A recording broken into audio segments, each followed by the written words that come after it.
رمضان كريم وكل سنة وانتم طيبين. الحلقات اللي فاتت اتكلمنا فيها كتير عن المنافسة، وكان معانا ضيوف عزيزة على قلبي. بس الحلقة دي غير خالص. الحلقة دي معانا محمد الشريف. محمد الشريف من الشخصيات الجميلة اللي أنا بحبها جدا وبتعلم منها دايما. ازيك يا احمد؟ عامل ايه؟ الحمد لله بخير والله. انا دايما بقول لك ده، انا بتعلم دايما منك وبتعلم دايما من الكونتنت اللي بيطلع من عندك، سواء على اي بلاتفورم او ده من زمان، وانا قلت لك ده 10 سنين مثلا او حاجه. فربنا يكرمك على ده وان شاء الله كده كل الكونتنت الجاي يكون مثمر منهم الحلقه ان شاء الله يعني للناس. بشكرك طبعا على مجهودك وعلى وقتك اللي احنا اخدناه منك شويتين انك تكون معانا في المنافس كريم. شكرا يا احمد. يعني انا اصلا يعني سعيد جدا ان انت اخترتني وان انا جزء من المنافس كريم. very lovely idea وفكره جميله، وان شاء الله تبقى حاجه حلوه، وكل سنه وكل اللي بيتفرجوا علينا طيبين ان شاء الله. خليني كده في البداية أسألك ونخش على طول في الجد. أنت بتشوف المنافسة بشكل عامل إزاي، سواء على المستوى الشخصي أو سواء من وجهة نظر الماركتينج، ودايما بتتعامل معاها بشكل عامل إزاي؟ تمام، يعني انا اعتقد ان انا هشوف المنافسه بشكل مختلف شويه، لانه انا بالنسبه لي المنافس مش اللي هو اللي بيكسب العميل، يعني او مين اللي صوته اعلى في السوق. انا المنافس ده بالنسبه لي هو الشخص اللي يقدر ان هو واضح ان هو سابقني في فهمه للعميل، عارف يبني نظام كامل، وعارف ان هو يحمي نفسه كقيمه ثابته، مش واحد بيجي يقطعي ويمشي. اللي بيجي يقطعوا ويمشي دول كتير. حلو جدا. حكم شغلي في الانسايتس والاوبريشنز والساس، مش شرط ان انت تبقى الاشطر عشان تتكافئ، ممكن تبقى انت الاسرع عشان تتكافئ، ممكن تبقى انت الاوضح فتتكافئ، ممكن يبقى انت كمنافس داخل بتعرف تحول الداتا عندك لانسايتس فالسوق يكافئك. فانا اظن ان في 3 ليفلز للكومبيتيشن معاك، وال3 ليفلز دي هتبقى موجوده في اي بزنس في اي اندستري. في واحد بينافسك على ليفل الفاينل سيرفيس او المنتج او السيرفيس، لكن ما عندوش التو ليفلز اللي الاعلى منهم. اللي اعلى من إن هو بينافسك على المنتج او السيرفيس، اللي بينافسك في الاكزكيوشن، يعني عنده مثلا ديستريبيوشن احسن، اوبريشن احسن، عنده حاجه بينافسك فيها في التنفيذ. الاعلى خالص بقى ده اللي هو انت بينافسك في الايه بقى، مستوى الثقه، ده البراند ليفل. في ناس كتيره جدا هتنافسك على المنتج، في ناس كتيره جدا هيقدموا نفس الحاجه. فانا مش مع مدرسه انه يبقى احنا بنبقى حياتنا كلها رد فعل للمنافس، وان احنا نفضل مركزين معاهم، ده يخلينا متاخرين خطوه. حلو ان احنا نفهم السوق، لكن انا مع اولا واخيرا النورث ستار العميل. لما يبقى هو العميل هو النورث بتاعك، وهو اللي انت بتسعى له، وهو اللي ماشي عليه اقتصاداتك بتاعت الشغل، وهو المنتج والتنفيذ والسمعه كلها معتمده عليه، انا شايف ان ده سباق ناجح. لكن لو احنا دخلنا في سباق مع المنافس موست بروبلي هنخسر. بس معنى كلامك هنا ان احنا برضو مش هنكون بنتغاضى او ما بنبصش للمنافس. يعني برضو هنا حابب ان انت توضحها ان برضو هنا احنا لازم نكون باصين على المنافس بشكل كبير دايما طول الوقت، وده في الاخر في مصلحة الكاستمر، في مصلحة الاودينس. فعشان تخدم على الكلام اللي انت قلته، برضو لازم هتبص هنا على المنافس. مظبوط. a good management decision، يعني a good manager اللي يعرف يقول للناس لما يقولوا له ده في مش عارف مين طلع، يقول له بس ده مش بينافسنا. حته ان انت كمانجر تقول بس ده مش بينافسنا، ده نضج كبير جدا جدا جدا، ان انت فاهم كويس قوي ايه السلعه اللي انت بتقدمها وبتقدمها لمين وفي انهي اندستري. حتى لو انت بتقدم نفس السلعه، ممكن انت بتقدموها في نفس الاندستري، لكن انت مثلا معروف عنك ان انت بتقدم حاجه هاي كواليتي، وهو حلو. داخل بيعملها وبيقدمها بلو كواليتي. كونسبت ان انت تعرف مين هو المنافس الحقيقي بتاعك، اللي بياخد فعلا حته منك من السوق حقيقيه للمستهلك بتاعك، ده takes a lot of management skills and a lot of understanding عشان تعرف ان مين هو فعلا المنافس الحقيقي. خلي بالك من المنافسين، بس خلي بالك من المنافسين الحقيقيين. طيب معنى كده ان انت عندك قصة مع المنافسة حقيقية حصلت معاك مع نوع منافسة معين في خلال بقى مسيرتك مع كيانات. اكيد انت خضت معارك كتير. لو تاخدنا كده في قصة حقيقية حصلت معاك قلنا عنها، اظن يعني هنا من وجهة نظرك عن المنافسة هيبقى الموضوع لذيذ ان شاء الله. في فترات كتيره جدا، وفي منافسات كتيره جدا، وفي ار اف بيز كتيره جدا دخلنا عليها. يعني احنا عندنا ممكن في الحته بتاعه الساس المتخصصه في الميديا انتليجنس والماركتنج انتليجنس، احنا بنشتغل على يعني سيرفيس، والسيرفيس دي معتمده على داتا، والداتا دي لازم بطريقه ما باستخدام الاي اي والتولز والبشر تطلع حلو. حاجه بسرعه. فلما بتحصل ازمه انت عايز تطلع ملخص مناسب كاتبه ومراجعه واحد بني ادم وحاطط الانبوتس ومظبط الدنيا وعامله مع الاي اي في ربع ساعه، في نص ساعه. فالحته دي السوق فيها ما بيشتريش مجرد ريبورت، هو بيشتري فاهم، او بيشتري سوفت وير يعني، لا هو بيشتري السيستم كله، بيشتري الريبورت، بيشتري السوفت وير، بيشتري البني ادمين اللي هيشتغلوا، بيشتري الكاستمر سبورت، بيشتري الاكونت مانجر. فلما بتيجي تعمل بقى انت سواء كنت تول وبتبني التول وبتقدم دي از بروفيشنال سيرفيس، او عندك ايجنسي ديجيتال ايجنسي وبتقدم ده وبتستخدم تول وبتدي ده از سيرفيس، المنافسه هنا بتبقى قويه جدا طبعا. ليه بقى؟ لانه كله بيوعد، كله بيقول لك انستنتلي ريل تايم. اسهل قرار هو ان انت بقى تخش مع المنافس، وده احنا بقى ده كانت حصلت عندنا كتير، تخش معاه في حرب اسعار. انا هدي لك هم اللي نفس اللي بيدوه واقل 20%. انا هدي لك. فعشان كده احنا في تكنيك كده بنعمله لما حد بيقول لنا مثلا ايه، طب انا ممكن اخد ايه مثلا ب $10,000، فاحنا اللي احنا دايما بنقوله بقى للسيلز، يقولوا لهم ايه، هو انت الهدف بتاعك انك تصرف $10,000 ولا الهدف بتاعك انك تحل المشكله دي بالطريقه الصح؟ لان بيزد بقى على الرد ده احنا اصلا عادي ان احنا ممكن ايه ما نكملش. حلو. فالقرار ان احنا ما بنلعبش دايما when it comes to مثلا competition مع المنافسين، ما بنلعبش لعبه سعر، وده دخلناها كتير جدا. فلو العميل مش فاهم هو بيدفع ليه، يبقى موست بروبلي ممكن ما يبقاش هو اصلا ده العميل الايه الصح. لازم لو مش فاهم الوقت اللي هنوفره له، المخاطر اللي احنا هنعملها له، الشغل، سرعته، الجوده بتاعته، لو هو مش فاهم انه ده هيحل له المشكله مره واحده وعايز يخش الراوند اوف ان انا اجرب بسعر اقل. فاللي حصل ان احنا في المنافسات دي بقى بنعمل ايه، بنفلتر الفرص الاحسن. ما بقيناش بنجري ورا كل بيزنس بيطلع لنا، بنختار العملاء اللي هيقدروا ان هم يستفيدوا فعلا من القيمه اللي بتروح لهم. في فرص رفضناها، في فرص نفضناها، في منافسات كتيره رفضناها، في منافسات كتيره رفضناها، لان هي صحيح اقتصاديا شكلها مغري، لكن تشغيليا كانت هتودينا كلنا في حته غلط طبعا. فالقرار، انا عارف ان قرار المنافسه ده بيبان في لحظته صعب انك تسيب فلوس على الترابيزه، لكن جودة العلاقات، جودة الشغل، السمعة بتاعت المكان، ردة الفعل في السوق اللي هيحصل بعد شهرين 3 معاهم، هم لما راحوا وخدوا البرايس الأقل وبعد كده فسخوا العقد وإيه ورجعوا تاني. فأنا في حتة المنافسة، وخاصة في الار اف بيز، وخاصة مع الدايركت كومبيتيشن، مع الناس اللي لسه بادئين، اللي ما عندهمش حاجة يخسروها، ستارت اب ما عندوش مشكلة ان هو يخش يحرق، لو هو خد $1000 في الشهر هيبقى مبسوط. فالمهم ان انت ما تخشش حرب اسعار، دور على القيمه الحقيقيه في المنافسه. اللي هيكسبك فعلا على اللونج تيرم هو البوزيشننج بتاعك. ما تبقاش، وده وجهه نظري طبعا ممكن حد يختلف معاها، لكن ما تخشش حرب ارخص اختيار. ما تبقاش انت ارخص اختيار، ما تخشش الحرب دي. مع الوقت هيجي لك نوعيه العملاء هي النوعيه دي. لا، خش في حرب قيمه، خش في حرب اشتغل على حاجتك انت. المنافس حلو، ومش لازم انت تكسب بان انت تواجهه مباشره.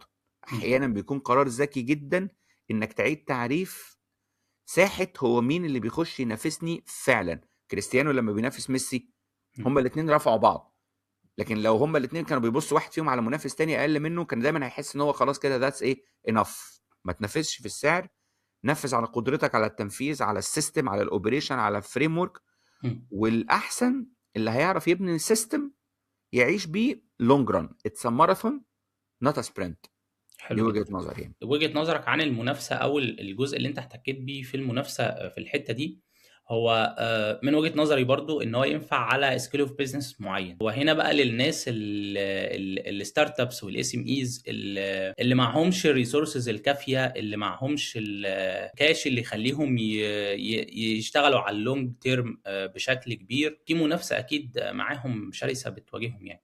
فده التعامل معاهم يكون شكله عامل ازاي، او الحل الامثل لده يكون عامل ازاي؟ الستارت ابس بالتحديد هم اكتر ناس بيقع عليهم اللي انا بقوله. هرجع تاني اقول لك نفس الكلمه اللي انا بقولها عندي في الكورس. building a startup دلوقتي is much more easier than before. حلو. الوقت المستهلك عشان تبني فيه التكنولوجي بقى اقل بكتير جدا. انا استغل الوقت ده في ايه؟ استغله في البيزنس. يعني ايه استغله في البيزنس؟ ان انت تبني علاقات، تدرس المشكله، تشوف المشكله دي الناس هتدفع فيها ولا لا. لو احنا افترضنا ان انت خلصت الجزئيه دي كلها وعملت فاليديشن سليم وانت متاكد ان دي في مشكله والناس عندها استعداد تدفع، فانت اوريدي مش هتخش تبدا الستارت اب الا وانت عارف ان في على الاقل 10 15 واحد عندهم استعداد ان هم مم. يدفعوا موجودين.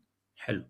حرب اجين بقى، حرب ان انا اوفر فلوس وان انا ابني بقت اسهل بكتير جدا دلوقتي. احنا كنا بنصرف كتير جدا في الستارت ابس وفي التكنولوجي من دلوقتي. مم. التكنولوجيا اللي احنا كنا بنعملها بالاي اي كانت اغلى بكتير جدا من دلوقتي. كميه الفلوس اللي بتصرف عشان يطلع عندك حاجه شغاله وبرودكت الناس تستخدمه وتبدا ان هي تجيلك منه فلوس بقت اقل والوقت اقل. فلو انت مش عارف في خلال شهر او 2 تجيب على الاقل 10 20 واحد يستخدموا المنتج بتاعك مم. بالقيمه اللي انت حاططها، احنا موست بروبلي في مشكله كبيره جدا في المنتج. يعني مش لو فضلت ان انت تحاول على قدر تفضل صامد لاطول وقت، لا هو دلوقتي ان انت توصل لناس مم. وتوريهم المنتج والناس تشوفه وتجربه وتستخدمه ويبقى في حاجه فعاله وشغاله. انا شايف ان المشكله دلوقتي مش في السعر، هي مشكله في الجو تو ماركت، مشكله في ان انت توصل للناس وان هم يستخدموا، مم. ودوت عشان يتعمل انت محتاج تعمله قبل ما انت تبني المنتج حتى.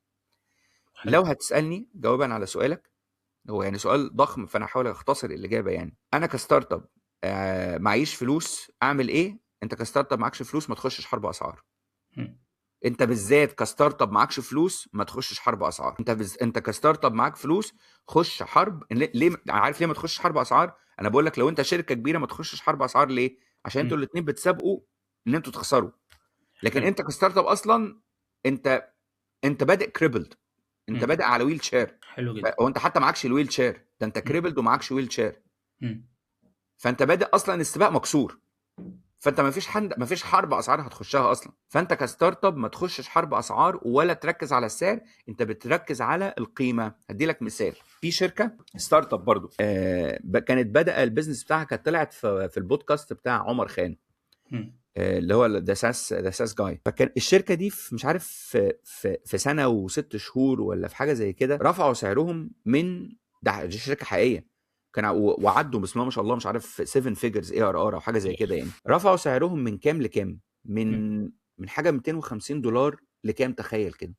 والله انا يعني انا عارف الكيس اللي انت بتحكي عنها، بس مش فاكر، مش متذكر، بس يعني رفع انت رفعوا سعرهم لما يقارب حاجه، انا مش فاكر الرقم بالظبط، بس هو حاجه كان $12,000 في السنه. مم. من $250 لحاجه ب $12,000. ليه؟ عشان هو قيمه المنتج اللي هو كان بيقدمه كان مم. حاطط له سعر غلط. مم. ما قالش بقى انا اخش حرب سعر واكسب واعمل. باشا احنا 2026، احنا 2026، الايجنتس بيشتغلوا اكتر من بني ادمين. ممكن انت بتسعر بالكونسومشن، بتسعر بالقيمه، مش بتسعر بالاستهلاك، مش حلو. بتسعر سوري، مش بتسعر بالكوست. فلما بتحط سعرك كمنتج يبقى انت شايف ان دي القيمه اللي بتعود على العميل من استخدامه. لما انت بتقول له انت هتدفع 50 جنيه في الشهر، يبقى حجم المشكله اللي انت بتحلها هي 50 جنيه في الشهر. مم. ده طلبات مش عارف كام طلبات برو، ب 60 جنيه في الشهر ولا 120 جنيه في الشهر. عاملين كذا باكج، يعني 70 و150. هل القيمه اللي انت بتعملها مم. زي قيمه ان انا بطلب حليب ولبن ومن المطعم؟ اكيد لا. دور دايما على القيمه اللي انا بقدمها، الفريم ورك اللي انا بعمله، الاستابيليتي، البروسيس. في منتج، في بروسيس، في براند. مم. انت ما فيش براند كستارت اب، انت ما عندكش لسه براند، طبعا. بس عندك ايه؟ منتج وعندك بروسيس. مم. اشتغل على الاثنين دول اللي هيجيبوا لك البراند. اخيرا، لو بايجاز كده تتكلمنا عن بيكس نوفا، عشان انت كلمتني عن بيكس نوفا بشكل شخصي يعني، وكان عاجبني الموضوع جدا. فلو تدينا كده تعريف بسيط في دقيقة ونص يا ريت. يعني انت لو تديني الترابيزه ده انا هكلم لك على كذا حاجه. طيب يعني انا من بقالي ممكن حوالي دلوقتي 3 4 سنين اون سايد كويست كده مم. بسبورت الساس ستارت ابس، حلو جدا. وفول تايم من شهر نوفمبر اللي فات. في كميه افكار وستارت ابس وبريليانت بيبل قابلتهم، يعني بجد شيء مشرف جدا. وفي حاجات كتيره جدا جدا جدا 90% نقدر نقول ان هي نسميها كوموديتي سوفت ويرز. كوموديت سوفت ويرز يعني ايه؟ يعني كلهم بيكليم ذا سيم ثينج، وكلهم اي كلام، مش اي كلام ان ترمز اوف تكنولوجي، هم كلهم بيبذلوا مجهود حلو، لكن الفكره مش متعوب فيها. يعني خلاص ما بقاش في اكزكيوشن صعب دلوقتي مع الفايب كودينج مع الاي اي، فالناس بتضيع وقت ومجهود، وفي الاخر بيعمل حاجه مش هي اقوى حاجه، مفيش فاونديشن ليفل قوي يعني. ممكن ده اللي حكيت لك، ده اللي خلاني اعمل الساس ماستر كلاس فاونديشن يعني. لكن في منهم بقى حاجات بتكليك، منها بيكس نوفا. بيكس نوفا ستارت اب في لندن، انا شغال معاهم هنا از كونسلتنت في المينا ريجن. بيشتغلوا على من وجهه نظري المستقبل، الا وهو ايه يا جماعه؟ احنا هنبدا دلوقتي نتعامل مع الايجنتس ونتعامل مع الجنريتيف اي ايز. فاي حد بيدور على منتج على شات جي بي تي، على جيميناي، او ايجنت بيدور على منتج، احنا بنتاكد ان كل برودكت عندك موجود في الويب سايت is available level by level للبرودكت ليفل. حلو. فبيحاول بيحسن طبعا الويب سايت كانترفيس للبني ادم، بيحسن الويب سايت از ان اس اي او، وبيحسن الويب سايت للجنريتيف اي اي ايجنتس. حلو. خليني بقى احكي لك برضو على another startup SaaS startup brilliant one، Dragify. Dragify ده هو دلوقتي حاليا السبونسر اللي عندي في مينا ساس ويبينار. ليترلي هو بيحاول داخل عشان ينافس مين؟ داخل عشان ينافس الان ات ان، بس بالعربي بقى. عامل ورك فلوز، وعامل حاجات، وعامل امبيدد او سي ار سيستمز، وعامل شويه شغل عظيم جدا جدا جدا متعوب فيه. انا بقى بص، انا احب الناس اللي هي ايه، اللي كل اللي ناقصها تكه وتطلع ايه، تطلع ان شاء الله العالميه. اول حد ما انا كنت شفته في الموضوع ده كان زي ستانينج. ستانينج كان منتج مذهل، كان ناقصه بس التكه. اول ما طلع بقى خلاص حاجه عالميه. دراجيفاي نفس الكلام. عندنا كمان مين هقول لك اشتغلت معاه؟ برينز مينجل. برينز مينجل ده هو بيقول لك ان انا ببدل سترايب وكالندلي وزوم وبعملهم كلهم، واقدر ان انا اعمل كوميونتي اوف بروفيشنال نتوركس يعملوا الويبينارز وحاجاتهم على البلاتفورم عنده، وانا عندي معاه ميتنج يوم الجمعه. برينز مينجل ده برضو من الحاجات القويه جدا. زمره. زمره لو انت بتدي محاضرات او بتدي ليكتشرز او كده وعايز تنظم الكوهورتس، زمره از جريت وان. دايم برضو دوت ممتاز جدا. دايم بيعملوا انتليجنت ميديكال ريكورد سيستم عشان تخلي باباك مامتك انت يبقى معاهم كارت كده. الكارت ده عند كل الدكاتره بيبقى كل واحد يقدر ان هو يعمل سكان، يعرف الهيستوري الميديكال بتاع اهلك بتفاصيله بحاجته. ساس ستارت اب، ساس دلوقتي اند ديجيتال سيرفيسز عامه، مش بالتحديد الساس، انا بتكلم عن الساس ان هو مجالي. لكن دلوقتي التكنولوجي والايديز صحيح ان هي بقت اسهل، فعشان هي بقت اسهل انا عايزك تخرج بره القمع، تخرج بره البوكس بقى. فكر في حلول غير منطقيه، فكر في افكار جديده، اخرج بره تفكيرك اللي هو كان محكوم بالتكنولوجي اللي عندك. حلو. احنا دلوقتي لو انت عايز تبدا يور اون ستارت اب، اخرج بره القمع اللي كان حاطط فيه تفكيرك المحدود للتكنولوجي. في افكار كتيره جدا دلوقتي، كل اللي انت بتفكر فيه most probably can be done. هي بقى الفكره، انا هدي لك مثال صغير اتفضل. على مشكله، ودي بقى من البودكاست بتاعك انت بقى يا احمد، تبقى ايه ان شاء الله هديه للناس كلها. فكره صغيره، روح خلي حد يروح يفاليديت الفكره دي. لو انا دلوقتي عندي الاي كوميرس، الناس اللي بتتشرن، الناس اللي في الاي كوميرس بتتشرن، اعمل سوفت وير عشان المشكله دي بس. اعمل حاجه تحل المشكله دي بس، تشوف البيهيفير، تعرف الاناليسيز، تعرف الكونسيومرز، تعمل لهم اناليسيز، تعرف فين المشاكل وتايدنتيفاي سولوشنز وتطبقها اوتوماتيكلي. يعني هو بيعرف المشكله فين وبتاع ويصلح ويعمل، وبعد ما يخلص ده كله اعمل اي اي انجن شغلانته الوحيده ان هو يحل واي دو بيبل تشيرن. في كده مشاكل إن كل ما بقيت فيرتيكال، وكل ما بقيت داخل ماسك حته، وكل ما بقيت ان انت ما بتفكرش في الليميتيشن بتاعت التكنولوجي، there is a huge potential. فبيكسي نوفا، زمرة، برينز مينجل، دايم، داتا جار، كل دي وفي غيرهم كتير. يعني انا مش من الوقت مش مسعفني. في السعوديه، في الجزائر، ففي ناس كتيره جدا، في افكار كتيره جدا. يعني it needs a lot attention، وربنا يوفقهم ان شاء الله. والله انا بشكرك يا حبيبي جدا جدا جدا على الفرصه العظيمه دي. يعني والله ببقى مبسوط وسعيد بشكل شخصي وانس ان احنا كنا مع بعض في حاجة يعني. شكرا. فربنا يكرمك، وربنا يكرمك على المعلومات اللي انت اديتها.